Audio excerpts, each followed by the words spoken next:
Today's topic is significance of Routh-Hurwitz criteria।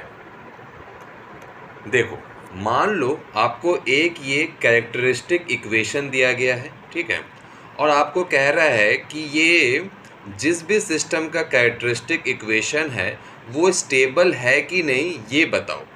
तो देखो, अब स्टेबिलिटी बताने के लिए आपके पास क्या ऑप्शन है। पहला ऑप्शन तो ये है कि ये जो कैरेक्टरिस्टिक इक्वेशन दिया गया है, इस कैरेक्टरिस्टिक इक्वेशन को यूज़ करके आप सबसे पहले इसके क्लोज लूप पोल्स निकालो और उसके बाद फिर आप अपने स्टेबिलिटी पे कमेंट करो।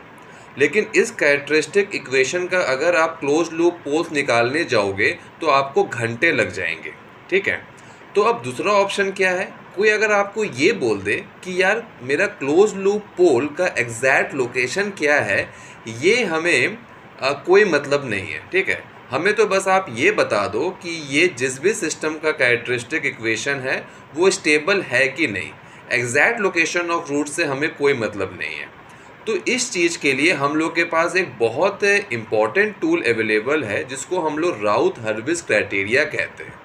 राउथ-हर्विट्ज़ क्राइटेरिया से क्या है, हम लोग किसी भी सिस्टम का स्टेबिलिटी पे कमेंट कर सकते हैं without finding the actual location of roots, ठीक है। राउथ-हर्विट्ज़ क्राइटेरिया को यूज़ करके हम लोग क्या कर सकते हैं कि जैसे ये कैरेक्टरिस्टिक इक्वेशन दिया गया है, ठीक है, तो इस कैरेक्टरिस्टिक इक्वेशन का ऑर्डर 8 है। It means there are total 8 close loop poles. तो मेरा राउथ-हर्विट्ज़ क्राइटेरिया इन 8 क्लोज लूप पोल्स का एग्जैक्ट लोकेशन नहीं बताएगा, लेकिन वो आपको ये आइडिया दे देगा कि इन 8 क्लोज लूप पोल्स से कितने मेरे close loop poles LHS of S plane पे लाई कर रहे हैं एंड कितने पोल्स मेरे RHS ऑफ S प्लेन पे लाई कर रहे हैं एंड कितने पोल्स मेरे imaginary axis of S plane पे लाई कर रहे हैं।